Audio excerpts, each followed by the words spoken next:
സ്നേഹ house ആണ്, ഹിന്ദിയാണ് എടുക്കുന്നത്. വരും നമുക്ക് കുറച്ചു നേരം ഹിന്ദി പഠിക്കാം. അപ്പൊ നാളെയാണ് നമ്മുടെ എക്സാം വരുന്നത് അല്ലെ. അപ്പൊ മക്കൾക്ക് എന്തായാലും ഇമ്പോർട്ടന്റ് ആയിട്ട് കുറച്ച് കാര്യങ്ങൾ പഠിക്കാനുണ്ട്. അതുമായിട്ടാണ് മിസ് വന്നിട്ടുള്ളത്. എന്തായാലും നന്നായിട്ട് പഠിച്ചോണം. ഇത് പഠിക്കാതെ മക്കൾ പോവുകയേ ചെയ്യരുത് കേട്ടോ. കാരണം വരാൻ വളരെ ചാൻസ് കൂടുതലാണ്. അപ്പൊ നോക്കിക്കേ, നമ്മുടെ ഇതില് പോസ്റ്റർ വരാൻ വേണ്ടിയിട്ട് ചാൻസ് ഉണ്ട്. പോസ്റ്റർ നമ്മുടെ ടെക്സ്റ്റ് ബുക്കിലുള്ള കാര്യങ്ങൾ തന്നെയായിരിക്കും മക്കൾക്ക് തിരിച്ചും മറിച്ചൊക്കെ ചോദിക്കുന്നുണ്ടാവുക.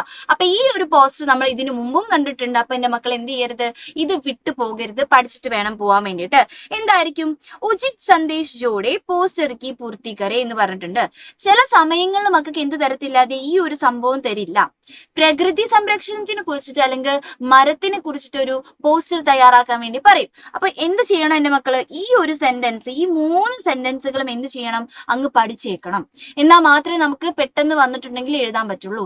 ചില സമയങ്ങളിൽ മാത്രം നമുക്ക് എന്ത് തരും? സൈഡിൽ തരും. അല്ലെങ്കിൽ മക്കൾ പഠിച്ചിട്ട് വേണം പോകാൻ വേണ്ടിയിട്ട്. വളരെ എളുപ്പമായിട്ടുള്ള വാക്കുകളെ പഠിക്കാൻ വലിയ ബുദ്ധിമുട്ടും കാര്യങ്ങളൊന്നും ഇല്ലല്ലോ. അപ്പൊ നോക്കുക മക്കള്, എന്ത് ചെയ്യണം? പോസ്റ്റർ വരയ്ക്കുന്ന സമയത്ത് മക്കൾ എന്ത് ചെയ്യാതെ നന്നായിട്ട് ഇങ്ങനെ ഒരു വരയൊക്കെ വരയ്ക്കുക. എന്നിട്ട് വേണമെങ്കിൽ ഒരു പിക്ചറൊക്കെ വരച്ചു കൊടുക്കുക. എന്നിട്ട് ഇവിടെ തന്നേക്കുന്നത് മരത്തിന്റെ പിക്ചറാണ്. എന്നിട്ട് ഉചിതമായിട്ടുള്ള സെന്റൻസ് എടുത്ത് എഴുതാനാണ് പറഞ്ഞിട്ടുള്ളത്. അപ്പൊ ഇതിൽ നോക്കിക്കേ, മരത്തിനെ കുറിച്ചിട്ടുള്ള സെന്റൻസ് ആയിരിക്കും മക്കൾ എടുത്ത് എഴുതേണ്ടത്. അപ്പൊ നോക്കിക്കേ, പേട് ലഗായെ ഹരിയാലി ഫൈലായെ എന്നാണ് പറഞ്ഞിട്ടുള്ളത്. പേട് ലഗായ എന്നാണ് മരം നടു എന്നാണ് പറഞ്ഞിട്ടുള്ളത് അല്ലെ. മരം നടു, ഹരിയാലി പച്ചപ്പ്, ഫൈലായി ഫൈലായി എന്നാണ് വ്യാപിപ്പിക്കൂ എന്നുള്ള അർത്ഥം അല്ലെ. വ്യാപിപ്പിക്കൂ എന്നാണ് നമ്മളോട് പറഞ്ഞിട്ടുള്ളത്.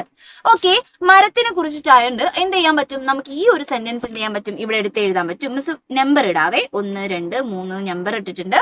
അപ്പൊ ഒന്നാമത്തെ ഈ സെന്റൻസ് നമുക്ക് എന്ത് ചെയ്യാൻ പറ്റും? എടുത്ത് എഴുതാൻ പറ്റും. ഇനി രണ്ടാമത്തെ സെന്റൻസ് മക്കൾ നോക്കിക്കേ, പാനി അമൂല്യ ഹേ. മരത്തിന്റെ പിക്ചർ തന്നതിൽ നമുക്ക് വെള്ളത്തിന്റെ കാര്യം എഴുതേണ്ട ആവശ്യമുണ്ടോ?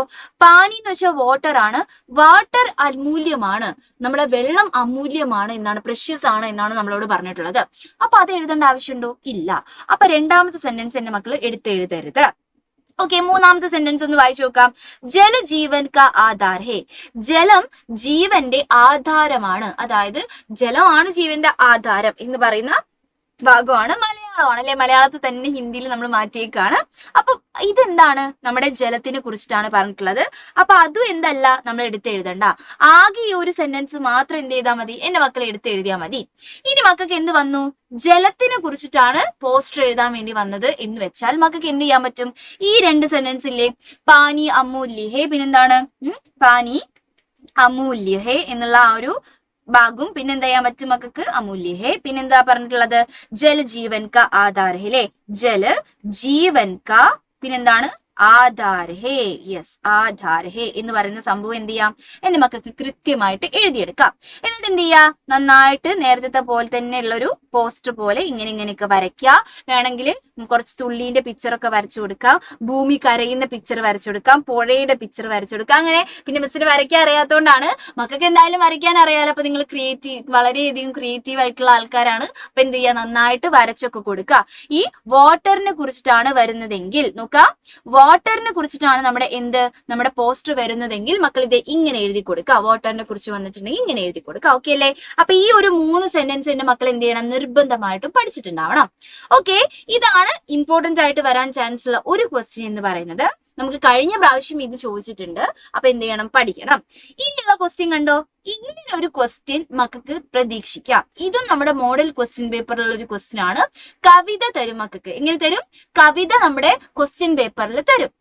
എന്നിട്ട് ആ കവിത എന്ന് വെച്ചാൽ പുറത്തുനിന്നുള്ള കവിതയൊന്നും അല്ല, നമ്മൾ പഠിച്ച ഏതെങ്കിലും ഒരു കവിത ചോദിക്കും. നമ്മൾ ഇത് ഏതാണ്? നമ്മുടെ വർഷ ആയി എന്ന് പറയുന്ന പാഠം അല്ലെ. നമ്മൾ വളരെ സൂപ്പർ ആയിട്ട് പഠിച്ചിട്ടുള്ള പാഠമാണ്. ആ പാഠത്തിൽ നിന്നുള്ള ഒരു 3 വരി മക്കൾക്ക് തന്നിട്ടുണ്ട്. എന്നിട്ട് എത്ര ക്വസ്റ്റ്യൻ ചോദിച്ചിട്ടുണ്ട്? ഒരു 1 2 ക്വസ്റ്റ്യൻ അതൊന്ന് ചോദിച്ചിട്ടുണ്ട്. ഈ 2 ക്വസ്റ്റ്യൻ മക്കൾ എഴുതണം. അപ്പൊ നോക്കേണ്ട കാര്യം എന്താന്ന് വെച്ചാല്, ഈ മുകളിൽ തന്നിട്ടുള്ള കവിത ഇല്ലേ, അതുമായി ബന്ധപ്പെട്ട ക്വസ്റ്റ്യൻസ് ആയിരിക്കും താഴെ തന്നിട്ടുണ്ടാവുക. അപ്പൊ നമ്മുടെ ക്വസ്റ്റ്യൻ പേപ്പർ ആണ് ഇത്. ക്വസ്റ്റ്യൻ പേപ്പറിലുള്ള കാര്യമാണ് ഇത്. ഇങ്ങനത്തെ മോഡലിലായിരിക്കും വരുന്നുണ്ടാവുക നമ്മുടെ എക്സാം. അപ്പൊ നോക്ക്, എന്താണ്? നമുക്ക് മേൻഡക് ടെർട്ടർ താൾ ലഗാത്തെ, തവള ടെർട്ടർ എന്ന് പറയുന്ന താളം ഉണ്ടാക്കുന്നുണ്ട്. ചീങ്കൂർ ഛൻ ഛൻ ഛാഞ്ച് ബജാത്തെ, നമ്മുടെ ചീങ്കൂർ ചീവിടെ എന്ത് ചെയ്യുന്നുണ്ട്? ഛൻ ഛൻ എന്ന് പറയുന്ന താളം പിടിക്കുന്നുണ്ട്. പപ്പി ഹപ്പി പി ഗീത് സുനാത്തെ അല്ലെ, നമ്മുടെ പപ്പിഹ എന്ന് പറയുന്ന ആ ഒരു പക്ഷി എന്ത് ചെയ്യുന്നുണ്ട്?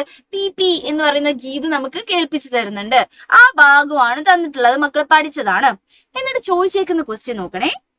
കവിത സെ തുക്കാന്ത് ശബ്ദാവലി ചുൻകർ ലീഗെ എന്നുള്ളതാണ് ക്വസ്റ്റ്യൻ. എന്താണ് ഈ തുക്കാന്ത് ശബ്ദാവലി? റൈമിംഗ് വേർഡ്സ് ആണ് അല്ലെ. എന്താണ്? റൈമിംഗ് വേർഡ്സിനാണ് നമ്മൾ എന്ത് പറയുന്നത്? നമ്മുടെ തുക്കാന്ത് വേർഡിനാണ് നമ്മൾ തുക്കാന്ത് ശബ്ദാവലി എന്ന് പറയുന്നത്. അപ്പൊ അതായത് ഒന്നുമില്ല, നമ്മൾ ഇതിനു മുമ്പും പഠിച്ചിട്ടുള്ളതാണ്. ഒരേപോലെ ലാസ്റ്റ് കേൾക്കുന്ന സമയത്ത് ഒരേപോലെ തോന്നുകയാണ്. നോക്ക, ലഗാത്തെ ബജാത്തെ.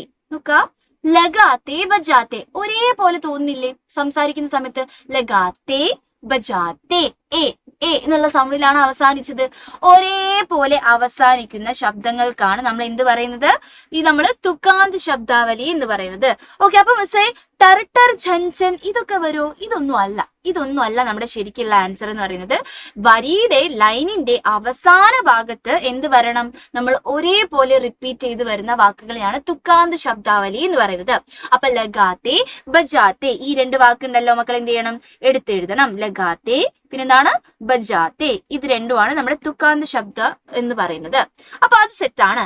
ഇനി ഏത് ഭാഗത്ത് നിന്ന് ഇനിയിപ്പം വേറൊരു പുറത്തുനിന്ന് ഒരു കവിത വന്ന് ചോദിച്ചാലും എന്റെ മക്കൾ തുക്കാന്ത് ശബ്ദാവലി കണ്ടുപിടിക്കത്തില്ലേ?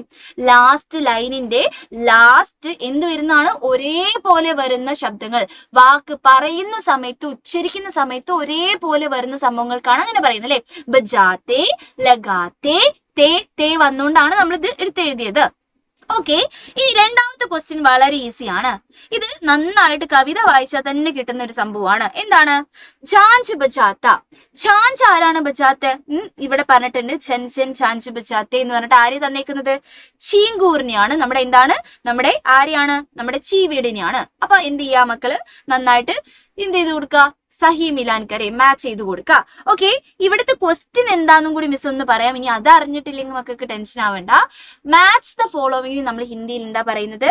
സഹി മിലാൻ കരെ എന്നുള്ളത് കേട്ടോ. മാച്ച് ദ ഫോളോവിംഗ് എന്താ? ഒരു മാച്ച് ദ ഫോളോവിംഗ് വരും മക്കൾക്ക്. എന്തായാലും ഒരു സഹി മിലാൻ കരെ വരും. അപ്പൊ ആ ക്വസ്റ്റ്യൻ കണ്ടാൽ ഇതാണെന്ന് തിരിച്ചറിയണം. അത്രേ ഉള്ളൂ. അല്ലാണ്ട് നമുക്ക് തിരിച്ചറിയാം അല്ലെ. ഇതൊരു ബോക്സ് തന്നിട്ടുണ്ടെങ്കിൽ നമുക്ക് തിരിച്ചറിയാൻ പറ്റും ഇത് അങ്ങോട്ടും ഇങ്ങോട്ടും മാച്ച് ചെയ്യാനാണല്ലേ. ഇപ്പൊ അഥവാ എന്തെങ്കിലും ഡൗട്ട് ഉണ്ടെങ്കിൽ മക്കൾ ടീച്ചറോട് ചോദിക്കണം. ഓക്കെ അല്ലേ? അവിടെ ഏത് ടീച്ചറാണോ നിൽക്കുന്നത് ആ ടീച്ചറോട് ചോദിക്കാം, മിസ് ഇത് മാച്ച് ദ ഫോളോവിംഗ് അല്ലേ? ഓക്കെ, സെറ്റാണ്. പേടിച്ച് നിൽക്കരുത് കേട്ടോ. ഓക്കെ, അടുത്ത നോക്കിക്കേ എന്താണ്? ഗീത സുനാത്ത. ആരായിരുന്നു പാട്ട് കേൾപ്പിച്ചിട്ടുണ്ടായിരുന്നത്? പപ്പീഹയാണ്. സിമ്പിൾ ആയിട്ട് നമുക്ക് എഴുതാൻ പറ്റും അല്ലെ. അതേപോലെ തന്നെ നാച്ച് ദിക്കാത്ത ഡാൻസ് കളിച്ചിട്ടുണ്ടായിരുന്ന ആരായിരുന്നു? മോറാണ്. ഓക്കെ, ഈ മൂന്ന് കാര്യങ്ങളും നമുക്ക് സൂപ്പർ ആയിട്ട് എഴുതാൻ പറ്റും. ഇങ്ങനത്തെ മാച്ച് ദ ഫോളോവിങ്സ് എന്താണ് നമുക്ക് വരാനുള്ള ചാൻസ് ഉണ്ട്. ഓക്കെ, അത് കഴിഞ്ഞിട്ട് എന്റെ മക്കള് നിർബന്ധമായിട്ടും പഠിക്കേണ്ട ഒരു സാധനം കൂടി ഉണ്ട്. എന്താണ്? എണ്ണാൻ വേണ്ടി പഠിക്കണം. ഹിന്ദിയിൽ എണ്ണാൻ 10 വരെ 10 വരെ എന്റെ മക്കൾ പഠിച്ചിട്ടുണ്ടാവണം. കഴിഞ്ഞ പ്രാവശ്യം ഒക്കെ നമുക്ക് ഈ എണ്ണുന്നതുമായി ബന്ധപ്പെട്ട ക്വസ്റ്റ്യൻസ് വന്നിട്ടുണ്ട്. ഇതേപോലെ പിക്ചർ തരും, എന്നിട്ട് മക്കളോട് ഇത് 1 2 3 എന്ന് പറഞ്ഞിട്ട് എത്രയാണ് എന്ന് ചോദിക്കും. സംഭവം നമ്മൾ 1ാം ക്ലാസ് പഠിച്ച സാധനമാണ്. പക്ഷെ എന്താണ്? ഹിന്ദിയിൽ നമ്മൾ എന്താണ് ഇപ്പോഴാണ് പഠിക്കുന്നത്. അപ്പൊ അതുകൊണ്ട് 10 വരെ എന്താണ് മക്കളെ എന്തായാലും ഹിന്ദിയിൽ എഴുതി പഠിച്ചിട്ട് വേണം. എണ്ണാൻ മാത്രം പഠിച്ചാൽ പോരെ, എഴുതാൻ തന്നെ പഠിക്കണം. എഴുതാനാണ് നമുക്ക് എക്സാമിന് വരെ അല്ലെ. ഓക്കെ, 1ന് 1 എന്ന് പറയുന്നു, 2 എന്ന് പറയുന്നു, 2ന്, പിന്നെ 3ന് 3 എന്ന് പറയുന്നു, പിന്നെ 4ന് 4 എന്ന് പറയുന്നു, പിന്നെ 5ന് 5 എന്ന് പറയുന്നു. ഇതുവരെ ഓണം എക്സാമിന് നമ്മൾ പഠിച്ചിട്ടുണ്ട്. പക്ഷെ ഇത് കഴിഞ്ഞിട്ട് നമ്മൾ ക്രിസ്മസ് എക്സാമിനായിരുന്നു പഠിച്ചിട്ടുണ്ടായിരുന്നു അല്ലെ. നോക്കാം, 6ന് നമ്മൾ ഛ. ഇത് എപ്പോഴും എന്റെ മക്കൾ തെറ്റിക്കുന്ന സാധനമാണ്. 6ന് ഛഹ് എന്നാണ് പറയുന്നത്. അപ്പൊ ഛഹ് എന്ന് പറയുന്നത് ഇങ്ങനെയൊക്കെയാണ് കേട്ടോ. ഛഹ് ഈ ഒരു ഇതൊക്കെ അപ്പുറത്ത് കൊണ്ടുപോയിട്ട ധ എന്നാണ് വായിക്കുക കേട്ടോ. ഇത് ധ എന്നാണ് വായിക്കുക. അത് മക്കള് തെറ്റാണ്. ഇത് ഛ എന്ന് തന്നെ എഴുതി വെക്കട്ടോ. ഇതൊക്കെ മക്കൾക്ക് മിക്കവാറും വരുന്ന സ്പെല്ലിംഗ് മിസ്റ്റേക്കുകളാണ്. അതുകൊണ്ടാണ് മിസ് പറഞ്ഞത് കേട്ടോ. പിന്നെന്താണ്? സാത്ത്. 7 എന്ന് വെച്ചാൽ എന്താണ്? 7 നമ്മൾ സാത്ത് എന്നാണ് പറയുന്നത്. 8ന് നമ്മൾ 8 8 8. സുഖല്ലേ എഴുതാൻ വേണ്ടിയിട്ട്? ഠ ഒന്നും മാറിപ്പോരുത് കേട്ടോ. ഠ എഴുതുന്ന ഠ ഒന്നും മാറിപ്പോരുത്. കൃത്യമായിട്ട് ഈ ഒരു നമ്പേഴ്സ് പഠിക്കുന്ന സമയത്ത് മക്കൾ സ്പെല്ലിംഗ് മിസ്റ്റേക്ക് കൂടാതെ എഴുതാൻ വേണ്ടി നോക്കണം കേട്ടോ. ഓക്കെ, പിന്നെ 9ന് നമ്മൾ എന്താ പറയാ? 9ന് നൗ എന്നാണ് പറയാ. അത് നൗ എഴുതുന്ന സമയത്ത് 2 വരെയൊക്കെ ഉണ്ട് എന്നുള്ള കാര്യമൊക്കെ ആലോചിക്കുക. നൗ എന്നാണ് എഴുതിയേക്കുന്നത്. പിന്നെ 10ന് എന്താ പറയുന്നത്? ദസ് എന്നാണ് പറയുന്നത്. സിമ്പിൾ ആയിട്ട് നമുക്ക് പഠിച്ചു തീർക്കാൻ പറ്റും അല്ലെ. അപ്പൊ ഇതാണ് എന്തായാലും എന്റെ മക്കള് നാളത്തെ എക്സാമിന് പഠിക്കേണ്ട ഒരു കാര്യം എന്ന് പറയുന്നത്. നിർബന്ധമായിട്ടും ഈ ഒരു ക്വസ്റ്റ്യൻ വരാൻ സാധ്യതയുണ്ട്. കാരണം കഴിഞ്ഞ പ്രാവശ്യം ഒക്കെ വന്നിട്ടുള്ള ക്വസ്റ്റ്യൻസ് ആണ് ഇത്.